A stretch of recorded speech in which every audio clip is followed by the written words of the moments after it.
गुरुर्ब्रह्मा गुरुर्विष्णुः गुरुर्देवो महेश्वरः गुरुः साक्षात् परं ब्रह्मा तस्मै श्री गुरवे नमः। व्यासं वसिष्ठनप्तारं शक्तेः पौत्रमकल्मषम्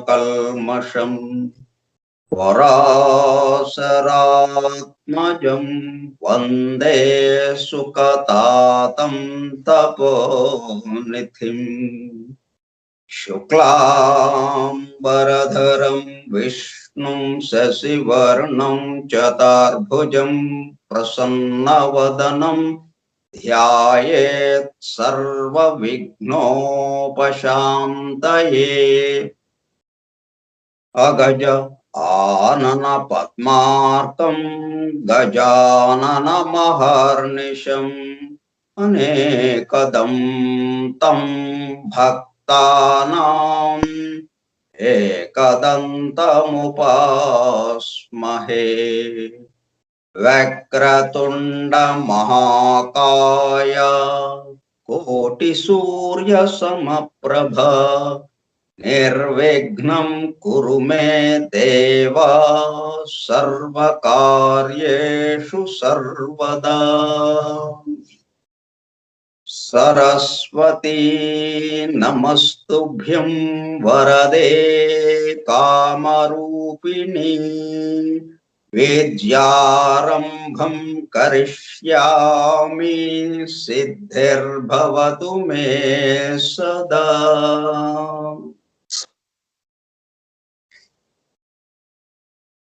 ॐ भूर्भुवः स्वः ॐ तत्सवितुर्वरेण्यं भर्गो देवस्य धीमहि धियो यो नः प्रचोदयात्।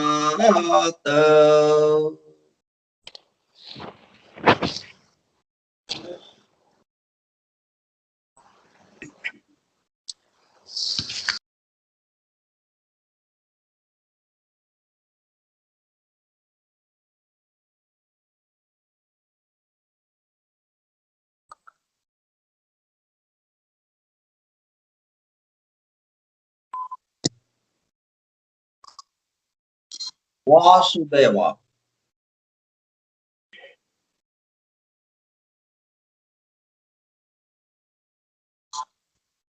శ్రీపాద శ్రీవల్లభ చరితామృతము గ్రంథ పఠనము కార్యక్రమము 15వ రోజు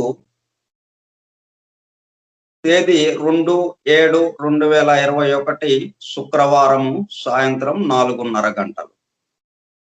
శ్రీపాద శ్రీ వల్లభ స్కైప్ గ్రూపులో సుదూర ప్రాంతాలలో ఎవరింట్లో వారు హాయిగా విశ్రాంతి తీసుకుంటూ ఏకకాలంలో శ్రీపాదుల వారి సమకాలికులు కర్ణాటక దేశస్థులు శ్రీమాన్ శంకర భట్టు గారు 1320 సంవత్సరము ప్రాంతంలో అనగా దాదాపు 700 సంవత్సరముల క్రితము సంస్కృత భాషలో శ్రీపాదుల వారి దివ్య చరిత్రను శ్రీపాదుల వారి అనుమతితోనే శ్రీపాద శ్రీ వల్లభ చరితామృతం పేరుతో గ్రంథముగా రచించగా సంస్కృత భాషలో వ్రాసిన ఆ గ్రంథమును ఎవరు ఎప్పుడు తెలుగు భాషలోనికి అనువదించారో తెలియదు, కానీ సంస్కృత గ్రంథమునకు తెలుగు భాషలో అనువాదం చేసిన పురాతన ప్రతి ఒక్కటి శ్రీపాదుల వారి మాతామహులు శ్రీ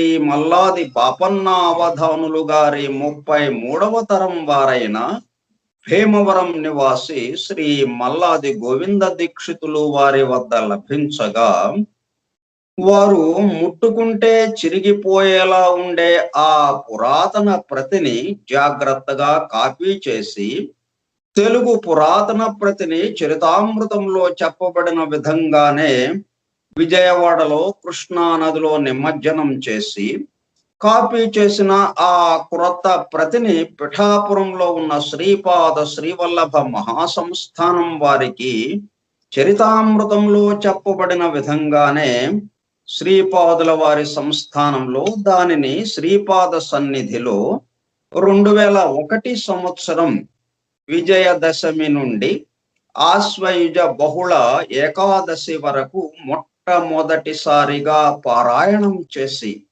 సంస్థానం వారికి భక్తి ప్రపత్తులతో సమర్పించగా ఆ సంస్థానం వారు కొన్ని వేల ప్రతులను ముద్రించి దత్త భక్తులకు అందుబాటులోనికి తెచ్చిన ఆ పరమాద్భుత దివ్య గ్రంథమును ప్రస్తుతం మన బృందము ద్వారా జరుపబడుచున్న గ్రంథ పఠనము కార్యక్రమంలో పఠిస్తుండగా మన హృదయ గుహలలో ప్రతిధ్వనిస్తున్న దానిని మన హృదయ గుహలలోనికి చేరి అత్యంత శ్రద్ధా భక్తులతో వినుచు పరవశత్వముతో లీనమవుచున్న దత్త భక్తులైన ప్రియ సోదర శ్రోతలందరకు నమస్కారం.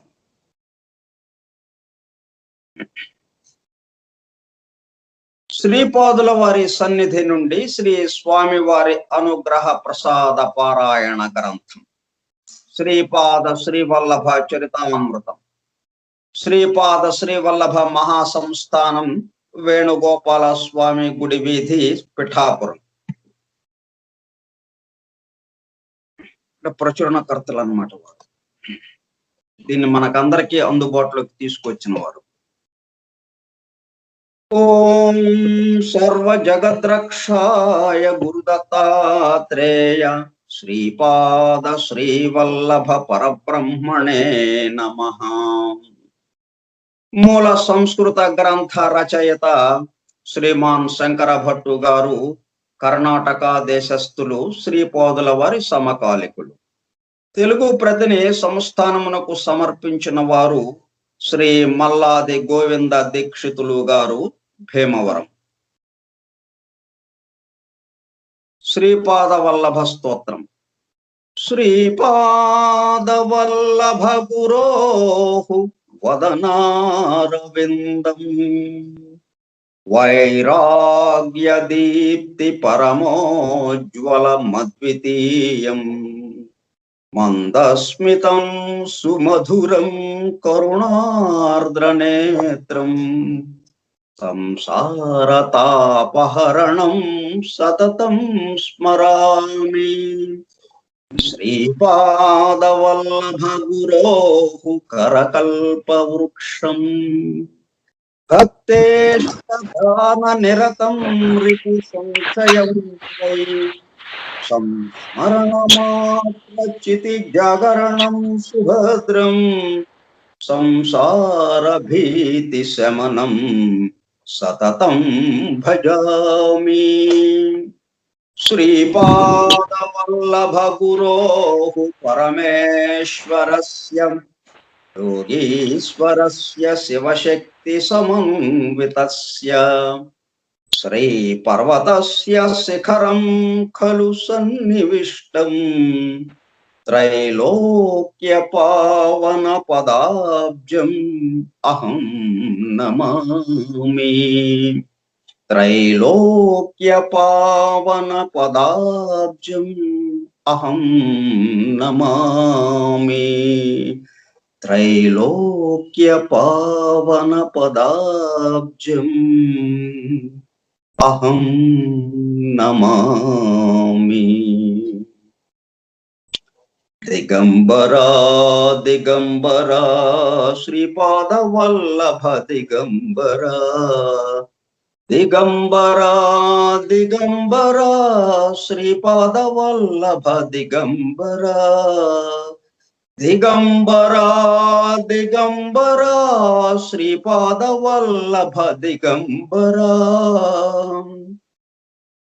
దిగంబరా దిగంబరా శ్రీపాదవల్లభ దిగంబరా దిగంబరా దిగంబరా శ్రీపాదవల్లభ దిగంబరా దిగంబరా దిగంబరా శ్రీపాదవల్లభ దిగంబరా దిగంబరా దిగంబరా శ్రీపాదవల్లభ దిగంబరా దిగంబరా దిగంబరా శ్రీపాదవల్లభ దిగంబరా.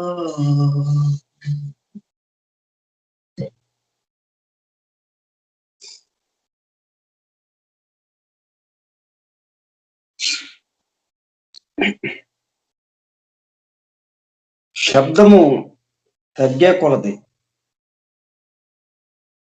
ఎక్కువ సూక్ష్మంగా వెళ్ళిపోయి ఎక్కువ మొత్తం అన్నిటినీ వ్యాపిస్తుంది అనమాట. అన్నిటిలోనూ వ్యాపిస్తూ ఉంటుంది. అది పెద్దగా చెప్తే ఉచ్ఛైస్వరంతో గొంతెత్తి చెప్పినప్పుడు కొంత మేరకే అది ఉంటుంది.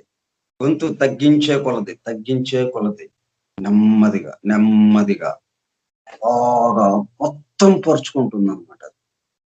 అంటే నెమ్మదిగా చెప్పినప్పుడు ఇంకా తక్కువ స్థానానికి వెళ్ళిపోయిందేమో అనుకుంటాం మనం, కానీ చిన్నగా చెప్పినప్పుడే ఎక్కువ వ్యాపిస్తుంది అనమాట. అది ఎక్కువ స్థలంలో వ్యాపిస్తుంది. అది సరే, మనం మామూలుగా ఈ తిరుమల దాసు గృహంలో ఉన్నాం. ఆయన చెప్తున్న విషయాలని వింటూ ఆయన ఉపదేశాలని అందుకుంటూ ఉన్నాం మనం. ఆయన ప్రతిరోజు ఏం చేసేవారు? తిరుమల దాసు అనుష్ఠానము పూర్తి చేసుకుని తదుపరి ఇట్లు చెప్పనారంభించను. అంటే ప్రతిరోజు అనుష్ఠానం పూర్తి చేసుకున్న తర్వాత మొదలెట్టేవాళ్ళు. అట్లాగే మనం మన ఈ గ్రంథ పఠనం కార్యక్రమాన్ని ప్రారంభించబోయే ముందు ఇది అనుష్ఠానం అన్నమాట. మనం ఆ 7 శ్లోకాలు చదవటం, తర్వాత ఏ గ్రంథాన్ని పఠిస్తున్నామో ఆ వివరాలు అవన్నీ కూడా చదువుకోవటం, ఇదంతా కూడా మనకి అనుష్ఠానంలోకి వస్తుంది అనమాట. మన అనుష్ఠానం ఇది. అనుష్ఠానం అంటే ఈ గాయత్రి మంత్రం అనే ఇంకా రకరకాలే ఉన్నాయి, సంధ్య వందనాలు అవన్నీ. కానీ మన అనుష్ఠానం ఏంటన్నమాట, ఇదిగో ఇవన్నీ చదువుకోవటం. మనం ఇప్పుడు అనుష్ఠానం పూర్తి చేసుకున్నాం. ఇక ఆ స్వామి వారి లీలల గురించి మనం తెలుసుకోవడానికి ప్రయత్నం చేద్దాం. ఇప్పుడు ఆయన అనుజ్ఞ ఇచ్చారు. తిరుమల దాసు స్వామి వారి అనుజ్ఞ అయింది. ఇక నీవు ఈ కాణిపాకం నుంచి బయలుదేరి కురువాపురం కేసి బయలుదేరు ఆయన దర్శించడానికి అని చెప్పి అన్నారు ఆయన. ఈరోజు అధ్యాయం 10 నరసింహమూర్తుల వర్ణనం. నేను తిరుమల దాసు అనుజ్ఞను గైకొని కురువాపురం దిశగా ప్రయాణము కొనసాగించి తిని. ఇప్పుడు ఆయన ఒక్కడే వెళ్తున్నాడా? శంకర భట్టు ఒక్కడే వెళ్ళడం లేదు. ఆయనతో పాటు ఎవరు ఉన్నాం? మనందరము ఉన్నాము. కాబట్టి శంకర భట్టుతో పాటు పక్కనే వెళ్తున్నాం అనమాట మనం కూడా. అట్లా ఊహించుకుంటా చక్కగా వినండి. నేను తిరుమల దాసు అనుజ్ఞను గైకొని పూర్వపురము దిశగా ప్రయాణము కొనసాగించితిని. శ్రీపాదుల వారి లీలలను మనసున తలచుకుని కొలదిని నాకు రోమాంచితమవసాగినది. ప్రయాణ మార్గమందు అల్లంత దూరమున అశ్వత్థ వృక్షము కానవచ్చినది. అది అపరాహ్న సమయం. నాకు ఆకలి మిక్కుటముగానున్నది. దరిదాపులలో ఏదైనా బ్రాహ్మణ అగ్రహారం ఉన్నచో మాధుకరమును తెచ్చుకోవలయును. ప్రయాణమునందు కలిగిన అలసట తీర్చుకొనుటకు పవిత్రమైన అశ్వత్థ వృక్షము ఉన్నది గదా అని ఆలోచించసాగితిని. అశ్వత్థ వృక్ష ఛాయందు ఎవరో విశ్రాంతి తీసుకొనుచున్నట్లు కానవచ్చినది. కొంచెము దూరము పోవుసరికి ఆ వ్యక్తికి యజ్ఞోపవీతం ఉన్నట్లు కనిపించినది. అయ్యా, నేను అశ్వత్థ వృక్షము దరిదాపులకు వచ్చితిని. ఆ నూతన వ్యక్తి నన్ను సాదరముగా ఆహ్వానించి కూర్చునమని. అతని కన్నుల యందు కరుణారసము చిప్పిల్లుచుండెను. అతని ముందు జంగిడి ఒకటి ఉండెను. దాని యందు ఆహార పదార్థములు ఏమీనూ లేవు. ఒక రాగి పాత్ర మాత్రం ఉండెను. అతడు శ్రీపాద వల్లభ నామమును తరచూ పలుకుచుండెను. నేను అతనిని, అయ్యా, మీరు శ్రీపాదుల వారి దివ్య శ్రీ చరణాశ్రితుల, మీరు ఆ మహాపుణ్య పురుషుని దర్శించితిరా అని ఆతృతతో ప్రశ్నించితిని.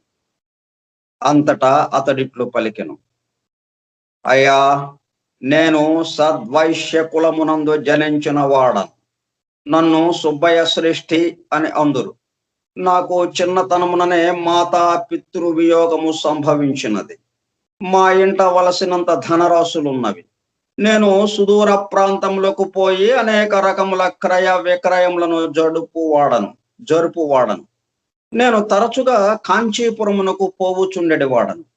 అచ్చట చింతామణి నామధేయము కలిగిన వేశ్య కాంతతో పరిచయం ఏర్పడినది. మనకి చింతామణి నాటకం మనందరికీ తెలిసిన విషయమే. అది ఎట్లాగా వచ్చిందో ఇప్పుడు ఇక్కడ మనకి తెలుస్తుంది అనమాట. వాస్తవంగా జరిగింది అది. అచ్చట చింతామణి నామధేయము కలిగిన వేశ్య కాంతతో పరిచయం ఏర్పడినది. నేనంతయో ధనమును విచ్చలవిడిగా ఖర్చు పెట్టితని.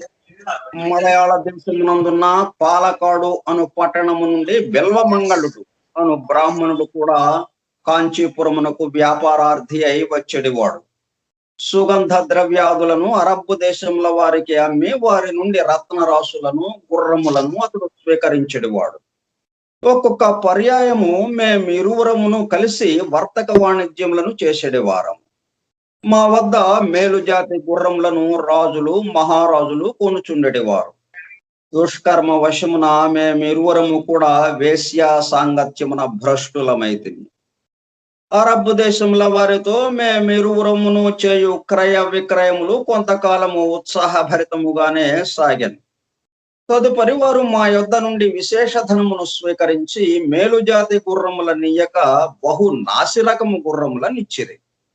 మేము వ్యాపారములో ఎంతగానో నష్టపోయేది. వ్యాపారంలో నష్టం వచ్చిన మేము మా ఆస్తులను కోల్పోయేతిమి. నా భార్య మనోవ్యాధితో మరణించెను. నాకు మతి స్థిమితం లేని ఒక కుమారుడు ఉండెను. వాడును అకాల మరణము చెందెను. నాయన, తీర్థములలోకెల్లా శ్రేష్టమని పిలువదగిన పాదగయ తీర్థరాజమును కలిగిన శ్రీ పీఠికాపురము మా స్వగ్రామము. నేను నా అజ్ఞాన దశ వలన దేవ బ్రాహ్మణ నింద చేసేడివాడను. బాకీలు వసూలు చేయుటయందు కాఠిన్యమును ప్రదర్శించేడివాడను. ఒక పర్యాయము శ్రీపాదుల వారి తండ్రి గారైన అప్పలరాజు శర్మ గారింటికి అయినవిల్లి నుండి బంధుగణము విశేషముగా వచ్చింది. వారందరికీ భోజన భాజనముల ఏర్పాటు చేయుటకు అప్పలరాజు గారి వద్ద రొక్కము లేకుండెను. శ్రేష్ఠి గారి వద్దకు వెచ్చములకు వెళ్ళినచో శ్రేష్ఠి గారు వారి కుల పురోహితులగుట వలన ఉదారముగా వ్యవహరించి రొక్కమును స్వీకరింపగా వెచ్చములను ఉచితముగా ఇచ్చెదరు. అప్పుడది దానముగా అగును.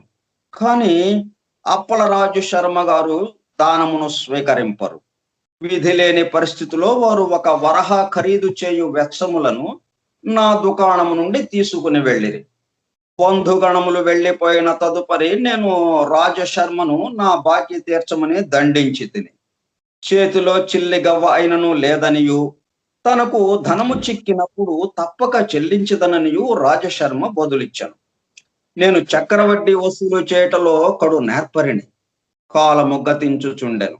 నేను వడ్డీకి వడ్డీ లెక్క వేసి దొంగ లెక్కలేసి 10 వరహాలు ఇవ్వవలనని తేల్చితిని. అంత ధనమును నాకియవలనన్న రాజశర్మ గృహమును అమ్మివేయవలెను. అప్పుడున్న ధరవరుల ప్రకారము వారి గృహమును నేను తీసుకుని 1-2 వరహాలు వారికి ఇచ్చినా సరిపోవును. ఈ విషయమును 10 ఎదుట చెప్పుచుండెడివాడను. రాజశర్మను గృహ విహీనునుగా చేయుట నా సంకల్పము. నా దురాలోచనను గమనించిన వెంకటప్పయ్య సృష్టి, ఒరి దురాత్ముడ, ధనమధాంధముతో ఇష్టము వచ్చినట్లు వదరుచున్నావు. మా కుల పురోహితులను అవమానించిన మమ్ము అవమానించినట్లే. నీ పద్ధతులను మార్చుకొననిచో నీవు తీవ్రముగా నష్టపోయేదవు. అగ్నిహోత్రము కంటను పవిత్రుడైన రాజశర్మను నీవు ఈ విధముగా హింసించుట వలన రౌరవాది నరకములకు పోయేదవు అనను. ఒక పర్యాయము శ్రీపాదుల వారు వెంకటప్పయ్య శ్రేష్ఠి ఇంటి వద్ద నుండిరి. నేను శ్రేష్ఠి గారితో వెటకారముగా, రాజశర్మ నా బాకీని తీర్చలేనుచో వాని కుమారులలో ఎవరినైనను నా దుకాణం వద్ద ఊడిగము చేయుటకు పంపించవలయును, లేదా తానే ఊడిగము చేయవలయును. ఒక కొడుకు గురుడివాడును, 2వ కొడుకు కుంటివాడును, 3వ కొడుకైన శ్రీపాదుడు 3 సంవత్సరముల పిల్లవాడును. మరి నా బాకీ తీరుటెట్లు అంటిన. పైన వెంకటప్పయ్య సృష్టి మనస్సు ఎంతగానో నొచ్చుకునేను. వారి కన్నుల వెంట నీరు ధారాపాతముగా వర్షించుచుండెను. శ్రీపాదుల వారు తమ దివ్య హస్తములతో వారి కన్నీటిని తుడిచి, తాత, నేనుండగా భయమెందులకు, హిరణ్యాక్ష హిరణ్యకశ్యపుల సంహరించిన వాడను నేనే. సుబ్బయ్య బాకీ తీర్చుట నాకేమంత కష్టము అనేది. శ్రీపాదుడు నా వైపు చూచి, పోయి నీ బాకీని నేను తీర్చేదను, పద నీ దుకాణమునకు. నేను నీ దుకాణములో సేవ చేసి నా బాకీని నివృత్తి చేసేదను. బాకీ తీరిన తరువాత లక్ష్మి మాత్రము నీ ఇంట నివసింపదు, ఆలోచించుకునుము అనెను. గర్వాంధుడను దుర్మార్గుడను అయిన నేను సరేనంటిని. శ్రీపాదుల వారిని ఎత్తుకుని నా దుకాణమునకు వెంకటప్పయ్య సృష్టి గారు వచ్చి, సుబ్బయ్య, నేను శ్రీపాదునికి మారుగా నీ దుకాణమున పని చేసేదను, నీకు సమ్మతమేనా అనిరి. నేను వల్లే అంటిని. అంతలో జటాధారి అయిన సన్యాసి ఒకడు నా యొద్దకు వచ్చి, సుబ్బయ్య శ్రేష్ఠి దుకాణం ఎక్కడా అని అడిగాను. నేను సుబ్బయ్య శ్రేష్ఠిని, ఇదే నా దుకాణము అని అంటే. అంతటా అతడు, అయ్యా, నాకు అత్యవసరముగా ఒక రాగి పాత్ర కావలేను, వెల ఎక్కువైనను పర్వాలేదు, దయ ఉంచి నాకు అత్యవసరముగా రాగి పాత్రనిచ్చినచో తీసుకుని వెళ్ళిపోయేదను అనెను. నా వద్ద 32 రాగి పాత్రలు ఉన్నవి, కానీ నేను నా వద్ద ఒకే ఒక రాగి పాత్ర ఉన్నదని 10 వరహాలు ఇవ్వగలిగిన ఎడల దానిని ఇచ్చేదను అంటిని. అతడు వెంటనే అంగీకరించను. అయితే ఒక షరతును మాత్రము విధించను. పైండ వెంకటప్పయ్య శ్రేష్ఠి ఒడిలోనున్న శ్రీపాదుల వారు తమ స్వహస్తములతో ఆ రాగి పాత్రను ఇయ్యవలెను. దానికి శ్రీపాదుల వారు అంగీకరించిరి. శ్రీపాదుల వారి హస్తముల నుండి జటాధారి రాగి పాత్రను అందుకునెను. శ్రీపాదుల వారు నవ్వుచుండిరి. జటాధారి కూడా నవ్వసాగెను. శ్రీపాదుల వారు జటాధారితో, పోయి నీ కోరిక తీరినది, నీ ఇంట లక్ష్మి స్థిర నివాసముండును. నీవు నీ సన్యాస దీక్షను విరమించి నీ స్వగృహమునకు పొమ్ము. నీ భార్యా బిడ్డలు నీ కోసము ఎదురు చూచుచున్నారు అని. జటాధారి ఆనందభరితుడై వెడలిపోయాను. నాకు పైండ వెంకటప్పయ్య శ్రేష్ఠిని, అప్పలరాజు శర్మను అవమానించవలనని కోరిక ఉండేది. నా కోరిక ఈనాటికి తీరినది. నేను గర్వముతో, ఈ రోజున రాగి పాత్ర విక్రయముతో నాకు విశేష ధనము సంప్రాప్తించినది. అప్పలరాజు శర్మ నాకు ఇయ్యవలసిన 10 వరహాల అప్పు తీరిపోయినదని భావించుచున్నాను. కావున ఈ క్షణం నుండి శ్రీపాదుడు బంధ విముక్తుడు అని పలికితను. అయితే వెంకటప్పయ్య శ్రేష్ఠి గారు ఈ మాటను గాయత్రి సాక్షిగా చెప్పమన్నారు. మందభాగ్యుడను నేనట్లే చెప్పితిని. నాయన శంకర భట్టు అవధూతల నుండి గాని సిద్ధ పురుషుల నుండి గాని అనుగ్రహ ప్రసాదముగా రాగి లోహమునకు సంబంధించిన చిన్న శకలమైనను గ్రహించిన ఎడల దాన గ్రహీతకు విశేష భాగ్యము సిద్ధించును.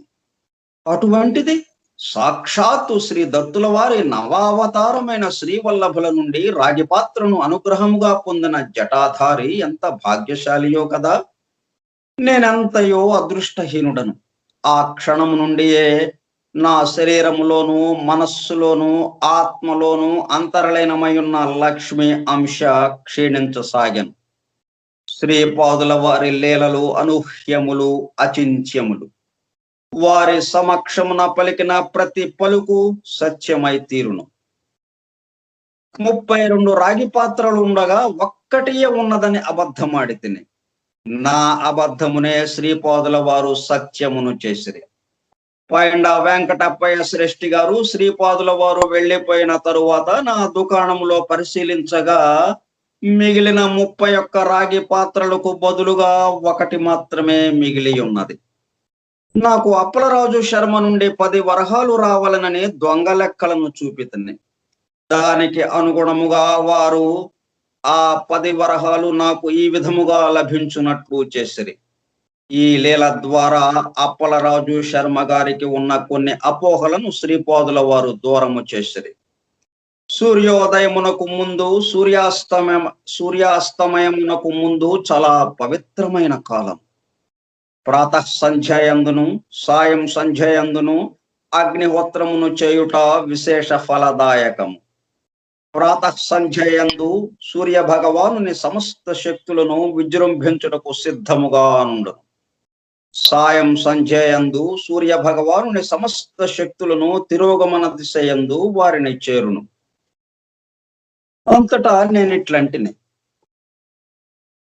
అయ్యా, దానము స్వీకరించుట చేత పుణ్యఫలము తగ్గునని వింటినే కాని స్వీకరించకపోవట చేత పాపము కలుగునని మీ నుండి మాత్రమే వింటిని. నాకు ఈ విషయము అవగతము కాలేదు.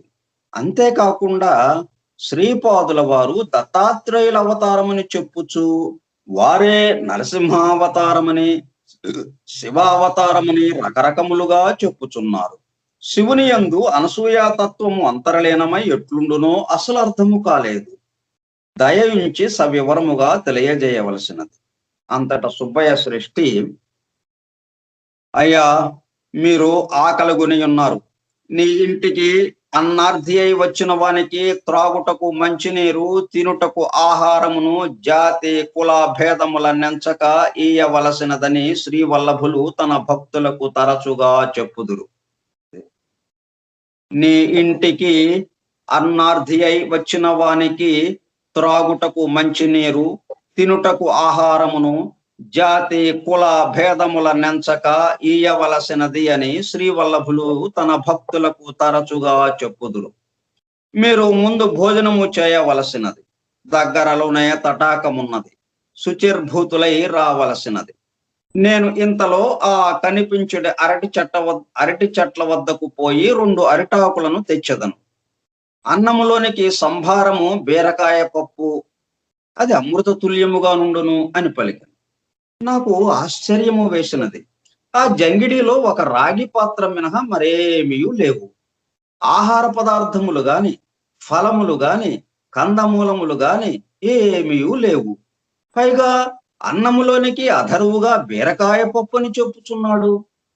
ఏది ఏమైనను తటాకమునకు పోయి కాళ్ళు చేతులు కడుగుకొని వచ్చేదను అని అనుకుంటుని సుబ్బయ్య శ్రేష్ఠి అరటి చెట్ల వైపునకు వెడలినాడు. నేను తటాకమునకు పోయి శుచిర్భూతుడనై వచ్చితిని. సుబ్బయ్య శ్రేష్ఠి 2 అరిటాకులను తెచ్చాను.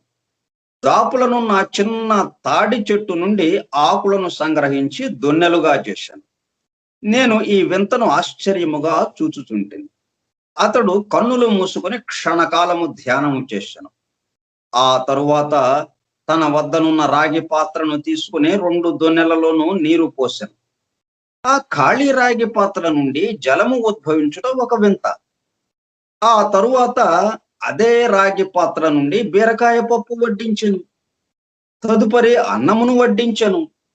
మేమిరువురమును మేమిరు మేము ఇరువురమును సమృద్ధియును అమృతోపమానమును అయిన ఆ అన్నమును ప్రసాదముగా స్వీకరించితిమి. మా భోజనములైన తదుపరి ఆ రాగి పాత్ర ఎప్పటి వలనే ఖాళీగా ఉండెను. శనివార ప్రదోష సమయమున చేయు శివార్చన ఫలితము. శనేశ్వరుడు కర్మకారుడు. గ్రహముల యందు ఛాయాగ్రహములైన రాహుకేతువులలో రాహువు శనేశ్వరుని వలనే ఫలితములనిచ్చును. కేతువు అంగారకుని వలనే ఫలితములనిచ్చును.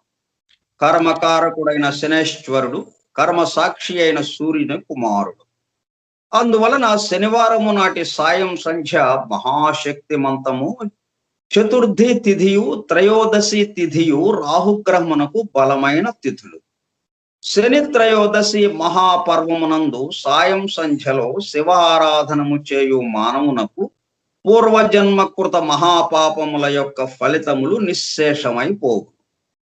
శ్రీపాదుల వారు అంగారకుని నక్షత్రమైన చిత్తా నక్షత్రమునందు అవతరించుట చేత ఆ నక్షత్రమునందు శ్రీపాదుల వారిని అర్చించిన ఎడల సర్వగ్రహ దోషములు శమించును. యుద్ధములకును ఆపదలకును శస్త్రాస్త్రముల వలన కలుగు అకాల మృత్యువులకును రుణగ్రస్తులై ఇతి బాధలతో కూడిన జీవితమును గడుపుటకును అంగారకుడు కారకుడు. రుణమనగా పాపము. రుణము అనగా పాపము.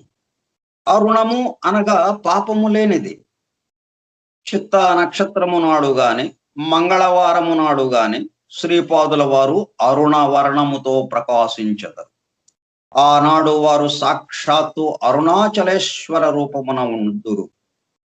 వెంకటప్పయ్య శ్రేష్ఠియును నరసింహవర్మయును బాపనార్యుల వారును శని ప్రదోషమున చేయు శివారాధనమునందు పాలు పంచుకునేటి వారు. ఆ రోజున అప్పలరాజు శర్మ కూడా మహానిష్ఠతో నుండెడివారు.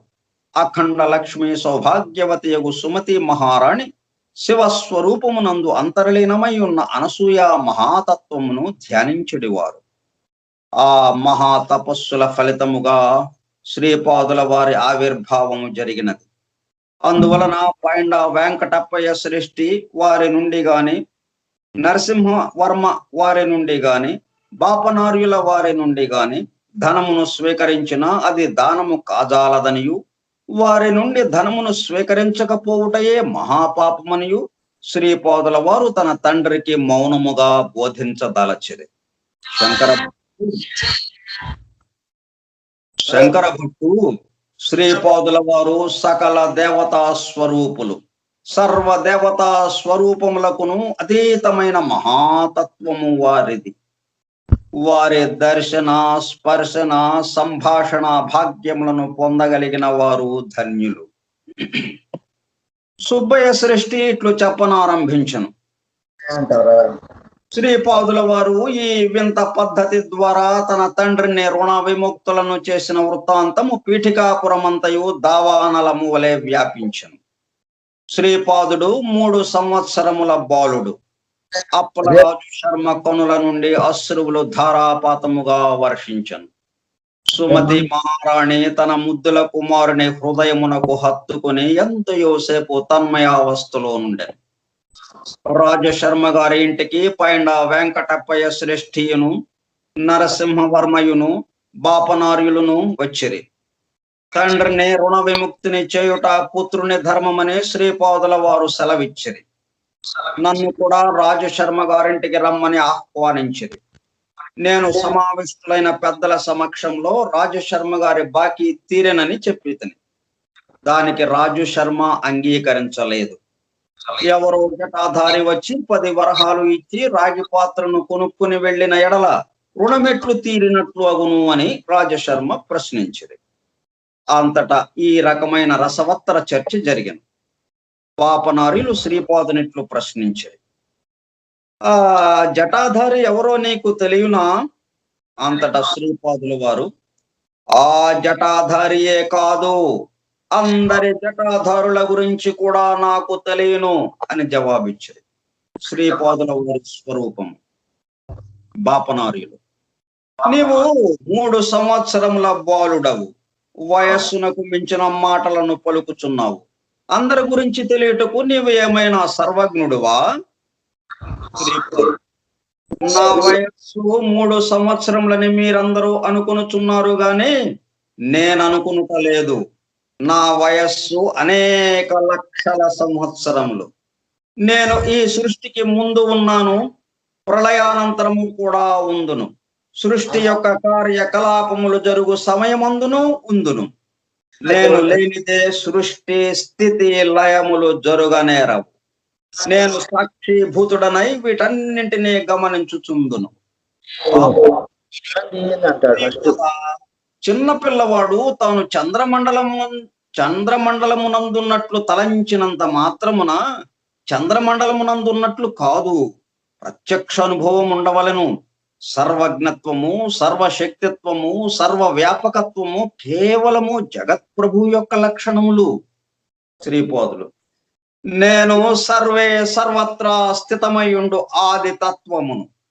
ఆయా అవసరములను బట్టి నేను అచ్చట ఉన్నట్టు వ్యక్తమగుచుందును. వ్యక్తము కానంత మాత్రమున నేను అచ్చట లేనట్లు కాదు. జీవరాశులలోనే అన్నమయ, ప్రాణమయ, మనోమయ, విజ్ఞానమయ, ఆనందమయ కోశములందు నేను స్థితుడనై ఉన్నాను. నా ఉనికి వలననే అవి ఆయా క్రియాకలాపములను కావించును. నేను ఫలానా కోశమునందున్నట్లు నీకు అనుభవమునిచ్చినచో ఆ కోశమునందు నేనున్నట్లు నీవు భావించదవు.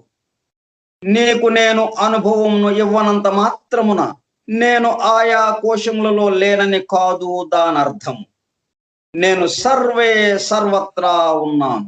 సమస్తములైన జ్ఞాన విజ్ఞానములను నా పాద పీఠిక కడనున్నవి. నా సంకల్ప మాత్రము చేతనే ఈ సృష్టి అంతయును ఏర్పడినది. నేను సర్వశక్తిమంతుడనగుటలో ఆశ్చర్యమేమున్నది? అప్పలరాజు శర్మ. నాయన, చిన్ననాటి నుండి నీవు మాకు సమస్యాత్మకముగానున్నావు. నీవు పదే పదే దత్తప్రభువుననుచున్నావు. నృసింహ సరస్వతి అను పేరున మరి ఒక అవతారముగా వచ్చేదనని పదే పదే చెప్పుచున్నావు.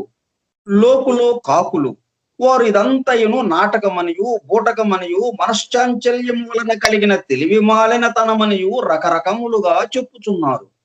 మనము బ్రాహ్మణులము. మనకు విధించబడిన ధర్మకర్మలను ఆచరించుట మంచిది. అంతకు మించి దైవాంశ సంభవములమని, అవతార పురుషులమని చెప్పుకొనుట కేవలము అహంకారముగా నిర్ణయించబడును. శ్రీపాదులు తండ్రి, నీవు చెప్పినది నేను కాదనుట లేదు. సత్యమునే వచించవలెను గదా. నా పాలబాకి విషయము వచ్చినప్పుడు నాకు వినోదముగానున్నది. పంచభూతముల చేత సాక్ష్యమిప్పించబడినప్పుడు నేను దత్త ప్రభువును కాదని చెప్పినచో అసత్య దోషము కలుగదా. నభో మండలమునందు ప్రకాశించు సూర్యుని చూచి నీవు సూర్యుడవు కాదు అన్నంత మాత్రమున సూర్యుడు సూర్యుడు కాకపోవునా? సత్యము దేశకాల బాధితం. మన పీఠికాపుర బ్రహ్మణ్యము తాము శరీరధారులమనియు మనుష్యులమనియు భావించి మానవ తత్వమునే విధమున అనుభవించుచున్నారో అదే విధమున నేనును సర్వజ్ఞత్వ, సర్వశక్తిత్వ, సర్వాంతర్యామిత్వములను కలిగిన దత్తుడనేనని ఎడి తత్వమును అదే విధమున నేనును సర్వజ్ఞత్వ, సర్వశక్తిత్వ, సర్వాంతర్యామిత్వములను కలిగిన దత్తుడనేనని ఎడి తత్వమును మీకు పదే పదే జ్ఞప్తికి చేయుచున్నాను. యుగములు గతించవచ్చును. అనేక జగత్తులు సృష్టి స్థితి లయములను పొందుచుండవచ్చును. కానీ సాక్షాత్తు దత్తుడనైన నేను దత్తుడను కాకపోయేట్లు. పాపనారిలో శ్రీపాద జటాధారి కనుమరుగైన తరువాత సుబ్బయ్య శ్రేష్ఠి వద్ద నుండవలసిన రాగి పాత్రలు 31లో 1 మాత్రమే మిగిలి ఉన్నది. నీవు ఏదైనా చమత్కారము చేసి వాటిని మాయము చేసినావా? శ్రీపాదులు సర్వమును కాల కర్మ వశమున ఏదో ఒక కారణము చేతనే జరుగుచుండును. సర్వమును కాల కర్మ వశమున ఏదో ఒక కారణము చేతనే జరుగుచుండును. కారణము లేని కార్యము జరుగుటకు వీలు లేదు. ఇది ప్రకృతిలోని అనుల్లంఘనీయమైన శాసనము. ఈ సుబ్బయ్య శ్రేష్ఠి పూర్వజన్మమున అటవీ ప్రాంతమునందు గల దత్త పూజారి. అటవీ ప్రాంతముల దత్త దర్శనము అరుదుగా చేయుచుందురు. ఇతనిలోని స్త్రీ వంచ వెర్రి తలలో వేసినది. కాంతాలోలుడైన ఇతడు పురాతన కాలము నుండి పూర్వీకులచే ఆరాధించబడి ఆ పెద్ద తామ్ర దత్త విగ్రహమును అమ్మివేయదలచను. అమ్మగా వచ్చిన సొమ్మును తన ఉంపుడు కత్తెకిచ్చెను. లోకులతో దత్త విగ్రహమును దొంగలు అపహరించిరి అని చెప్పాను. జటాధారి అయి వచ్చిన వాడు లౌకిక బంధనములలో చిక్కుకొనిన ఒక కంసాలి. అతడు పూర్వజన్మలో కంసాలిగా నుండగా ధనమునకు ఆశపడి ఆ దత్త విగ్రహమును కరిగించెను. ఫలితముగా ఈ జన్మములో అతడు గర్భ దరిద్రుడుగా జన్మించెను. దత్త విగ్రహమునకు పూజారిగా అనేక సంవత్సరములు సేవ చేసిన పుణ్యమున సుబ్బయ్య శ్రేష్ఠి ఈ జన్మములో శ్రీమంతుల ఇంట జనించెను. పూర్వజన్మమున వీరిద్దరూ చేరి కరిగించిన దత్త విగ్రహము 32 రాగి పాత్రలుగా చేయబడి విక్రయించబడెను. కంసాలి ఇంట నరసింహదేవుని ఆరాధించువారు కంసాలి నరసింహదేవుని విగ్రహమునకు ఎదురుగా ఈ రాగి పాత్రలను చేశాను. అందుచే దైవ సంకల్పము వలన నృసింహుని 32 అవతారముల అంశలు ఆ రాగి పాత్రలలో ప్రవేశించను. ఈ జన్మంలో పూర్వజన్మ జ్ఞానము కలిగిన ఆ కంసాలి నన్ను అనన్య భక్తితో సేవించను. తన దారిద్ర్యమును పోగొట్టవలసినదని మనసారా ప్రార్థించను. నేను అతనికి దర్శనమిచ్చి పీఠికాపురము రావలసినదనియు నా చేతుల మీదుగా రాగి పాత్రను స్వీకరించవలసినదనియు దానికి గాను 10 వరహాల సొమ్మును శ్రేష్ఠికిచ్చి నన్ను బంధ విముక్తిని చేయవలసినదనియు చెప్పితిని. అతడట్లే చేసి ధన్యుడాయను. అతని ఆర్థిక సమస్యలు అనూహ్యమైన రీతిలో తీరిపోవునట్లు నేను అతనిని అనుగ్రహించితిని. అతడు అప్పుల వారి బాధ నుండి తప్పించుకున్నటకు జటాధారి అయి మారువేషమున తిరుగుచుండెను. నాకు ఆ జటాధారి గురించి సర్వమును తెలిసినట్లే కదా. సృష్టి మా కుటుంబము నుండి అక్రమముగా 10 వరహాలు వసూలు చేయదలంచను. ఇతనికి 10 వరహాలు లభించున్నట్లు చేసితని. అయితే దీనికి ప్రతిగా ఇతని పూర్వజన్మ కృత పుణ్య ఫలమంతయును హరించి వేసితని. ఓయి సుబ్బయ్య శ్రేష్ఠి, చింతామణితో నీవు జరిపిన శృంగారము, నీ వెకిలి చేష్టలన్నీను నాకు తెలియను. నీ గాథ చరిత్రలో హాస్యాస్పదముగా మిగిలిపోవును. నీవు జంగిడి పుచ్చుకొని నా వంటి పసిబాలురకు కావలసిన తినుబండారములను అమ్ముకొనుచు జీవించదవు. నీ నుండి స్వీకరించిన ధనముతో నా తల్లిదండ్రులు తమ బంధువులకు భోజనము ఏర్పాటు చేసిరి. నీకంటేను కూడా నాకు కోమటి లెక్కలు తెలియను. నీవిచ్చిన ధనము భోజనమునందు అన్నము, పప్పు, బీరకాయ వండుటకు మాత్రమే సరిపడినది. మిగిలిన ద్రవ్యములకు మా నాయన కష్టార్జితము సరిపోయినది.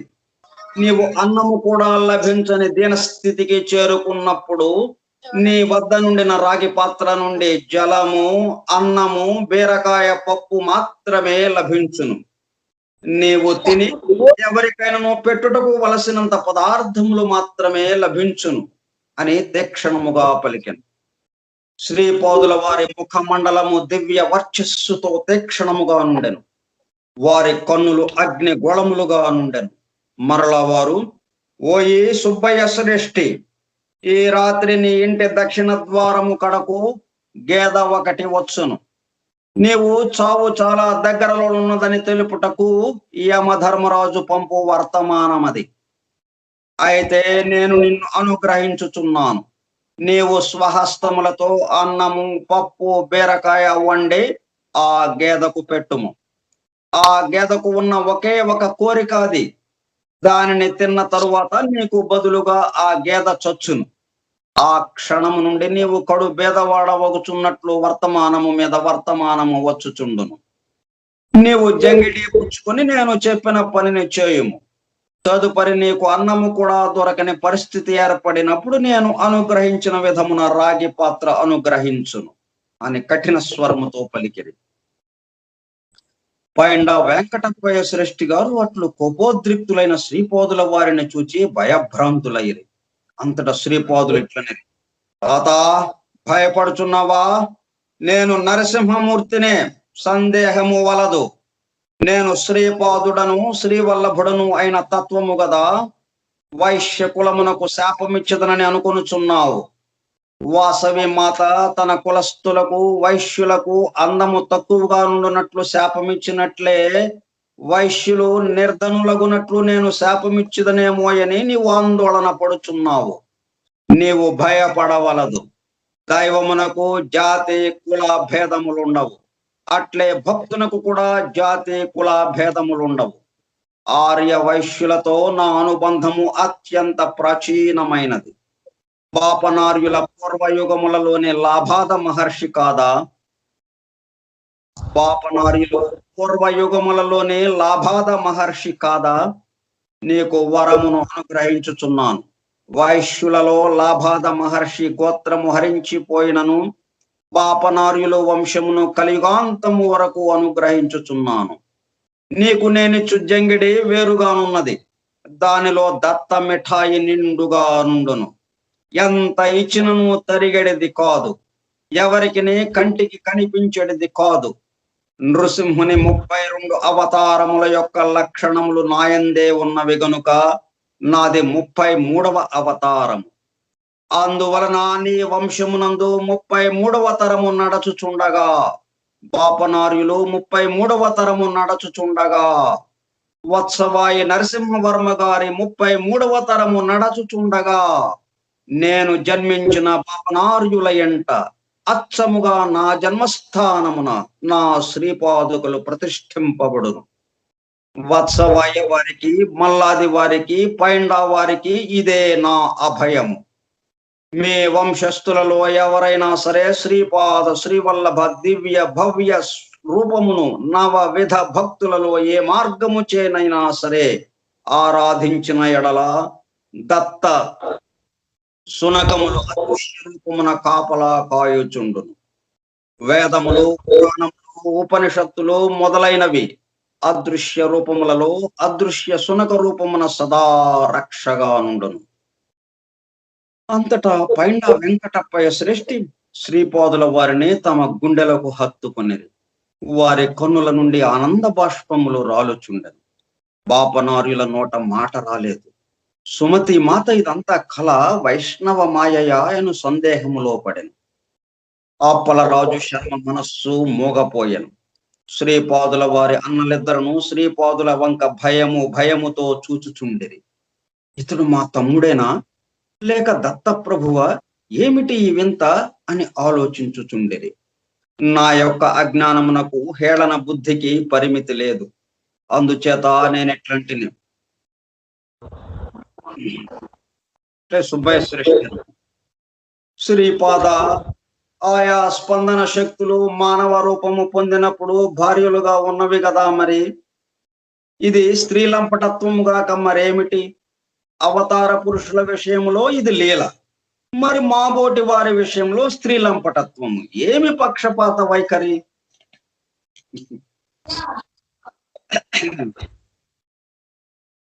శ్రీపాదులెట్లనేది, శ్రీకృష్ణునకు 8 భార్యలు, 16,000 గోపికలున్నను అతడు నిత్య బ్రహ్మచారియే. అంతేగాని నీవు అనుకున్నట్లు స్త్రీ లంపటుడు కాడు. అది దేహ సంబంధము ఎంత మాత్రమును కాదు. కేవలము ఆత్మ సంబంధ రీత్యా భార్యలు.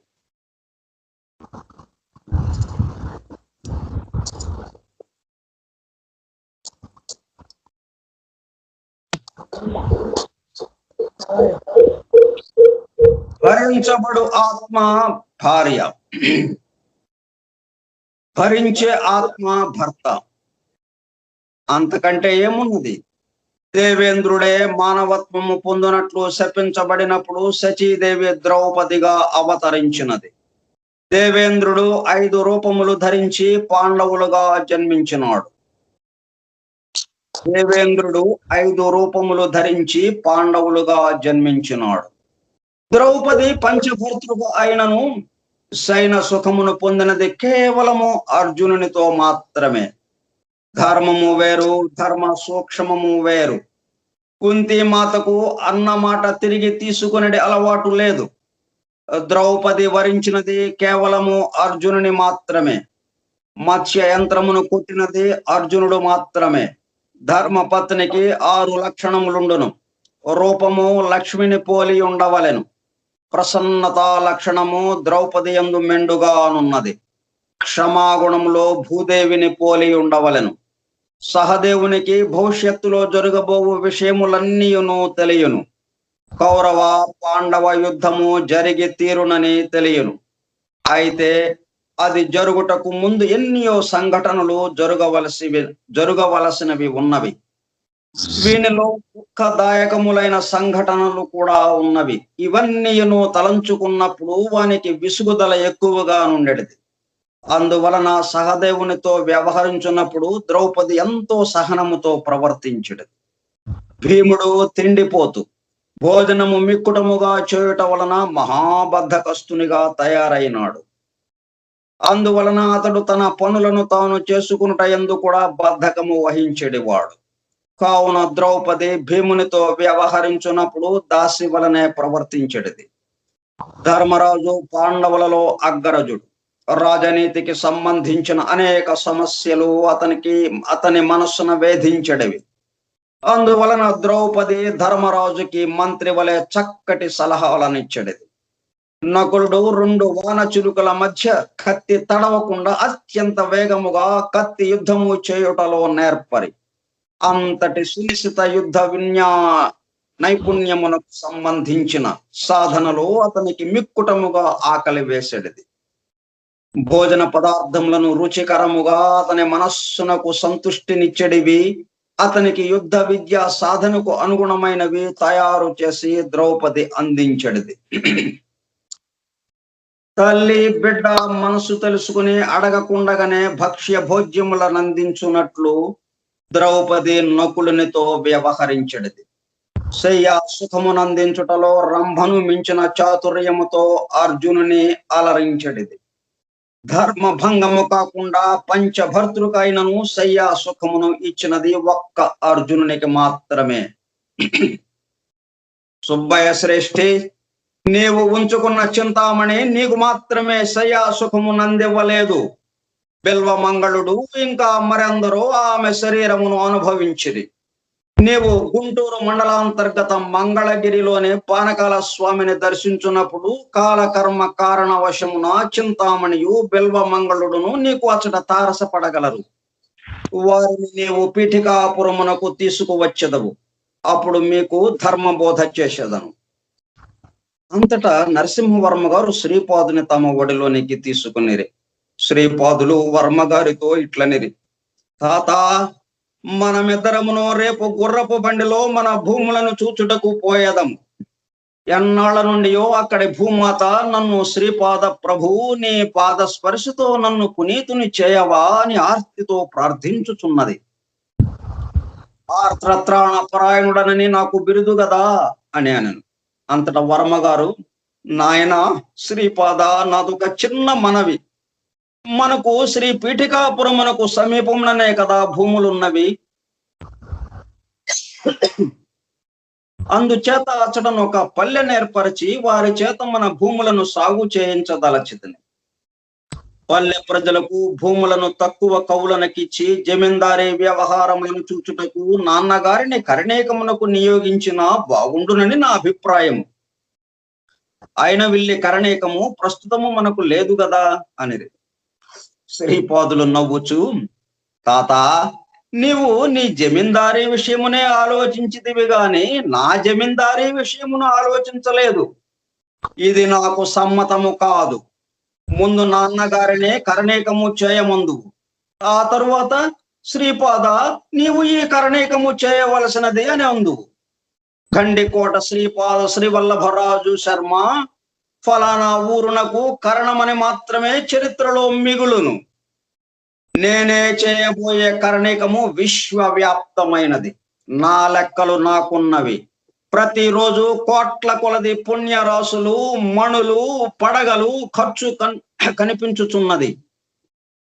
నా అవతార ప్రయోజనము విశ్వ కుండలిని కదలించుట.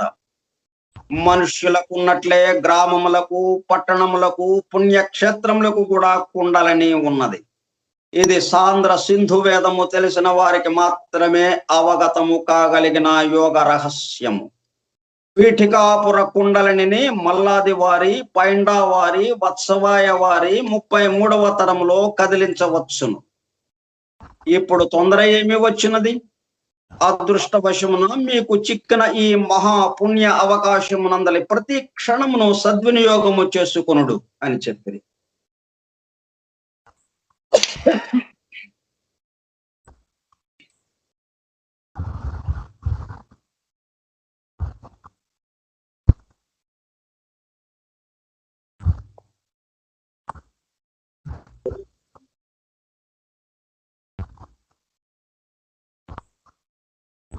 ఆయన శంకర భట్టు నరసింహవర్మ గారు శ్రీపాదుల వారిని పీఠికాపురంలో శాశ్వతముగా నుండునట్లు చేయుటకు ఈ విధముగా ప్రయత్నించింది.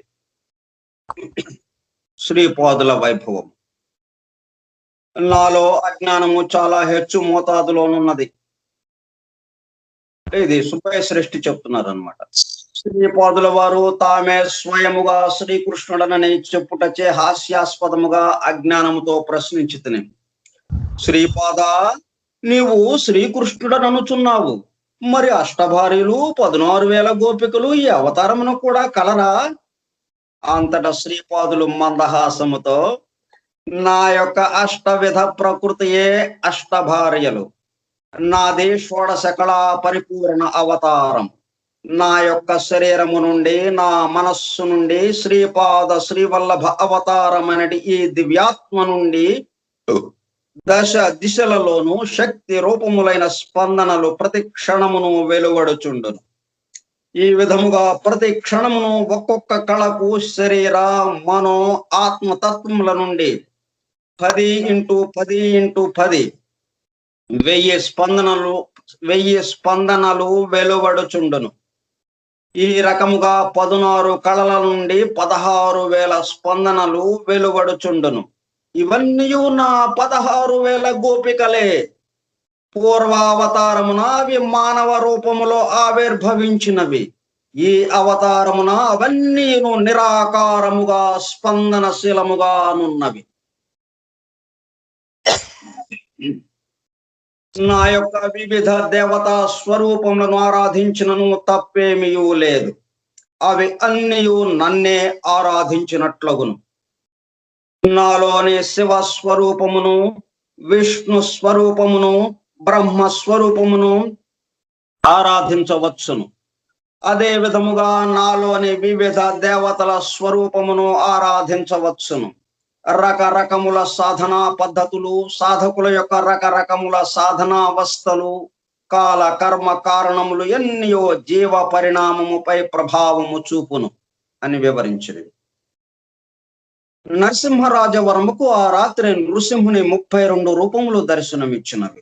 అవి 1 కుందపాద నరసింహమూర్తి, 2 నరసింహమూర్తి, 3 దివ్య నరసింహమూర్తి, 4 బ్రహ్మాండ నరసింహమూర్తి, 5 సముద్ర నరసింహమూర్తి, 6 విశ్వరూప నరసింహమూర్తి, 7 వీర నరసింహమూర్తి, 8 క్రూర నరసింహమూర్తి, 9 బిభత్స నరసింహమూర్తి, 10 రౌద్ర నరసింహమూర్తి, 11 ధూమ్ర నరసింహమూర్తి, 12 వన్హి నరసింహమూర్తి, 13 వ్యాఘ్ర నరసింహమూర్తి, 14 బిడాల నరసింహమూర్తి, 15 భీమ నరసింహమూర్తి, 16 పాతాళ నరసింహమూర్తి, 17 ఆకాశ నరసింహమూర్తి, 18 వక్ర నరసింహమూర్తి, 19 చక్ర నరసింహమూర్తి, 20 శంఖ నరసింహమూర్తి, 21 సత్వ నరసింహమూర్తి,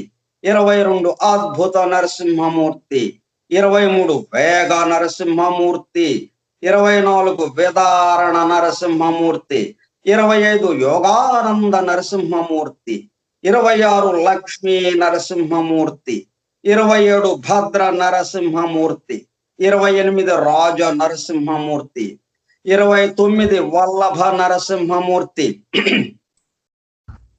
మిగతా 30వ నరసింహమూర్తిగా శ్రీపాద శ్రీవల్లభుల వారిని చూచాను. 31వ నరసింహమూర్తిగా శ్రీ నృసింహ సరస్వతి అవతారమును చూచెను.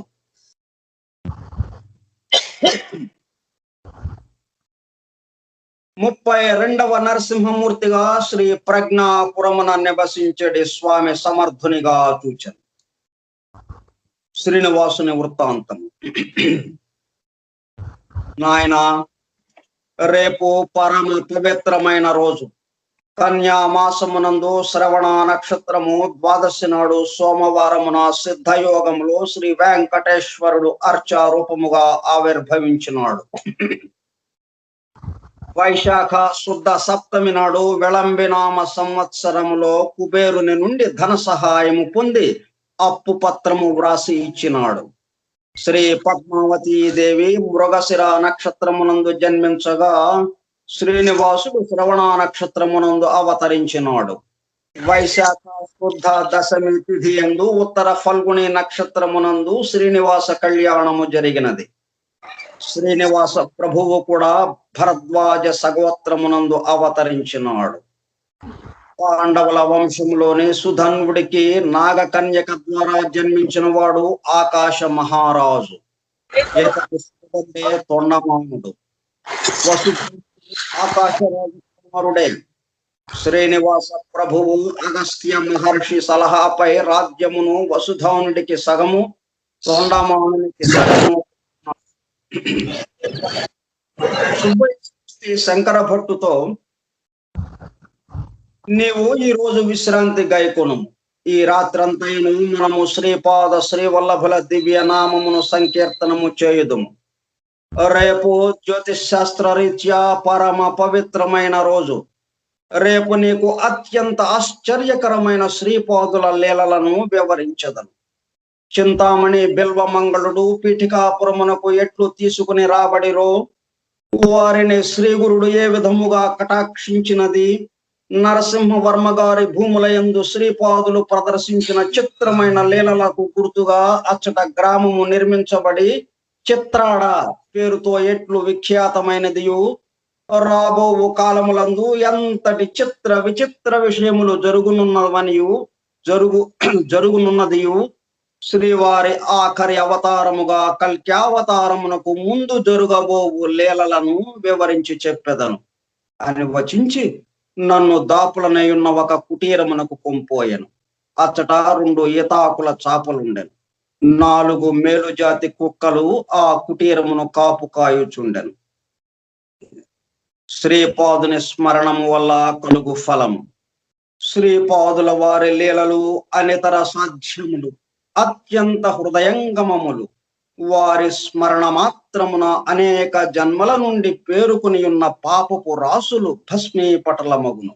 శ్రీపాద శ్రీవల్లభులు జయము జయము. ఈ రోజుకి మనం విశ్రాంతి తీసుకుందాం. మరలా ఈ రాత్రంతయును, అంటే ఈ రాత్రి అంటే మనకి శనివారము, అంటే ఈ శుక్రవారం రాత్రి, శనివారము, ఆదివారము, సోమవారము మొత్తం పోయి మంగళవారం నాడు సాయంత్రం మరలా కలుసుకుని ఆ సుబ్బయ్య శ్రేష్ఠి చెప్పినటువంటి చిత్ర విచిత్రమైన శ్రీపాదుల వారి లీలలను మరలా మనం అవతరించుదాం. చక్కగా విందాం మనం. దిగంబరా దిగంబరా శ్రీపాద వల్లభ దిగంబరా, దిగంబరా దిగంబరా శ్రీపాద వల్లభ దిగంబరా, దిగంబరా దిగంబరా శ్రీపాద వల్లభ దిగంబరా, దిగంబరా దిగంబరా శ్రీపాద వల్లభ దిగంబరా. ఈ విధంగా మనం ఈ మంగళవారం నాడు వరకు ఆ శ్రీపాద శ్రీవల్లభుల దివ్యనామాన్ని సంకీర్తనం చేస్తూ గడుపుతాం. స్వస్తి ప్రజాభ్యః పరిపాలయంతాం న్యాయేణ మార్గేణ మహిషాః గో బ్రాహ్మణేభ్యః శుభమస్తు నిత్యం లోకాః సమస్తాః సుఖినో భవంతు. లోకాః సమస్తాః సుఖినో భవంతు. లోకాః సమస్తాః సుఖినో భవంతు.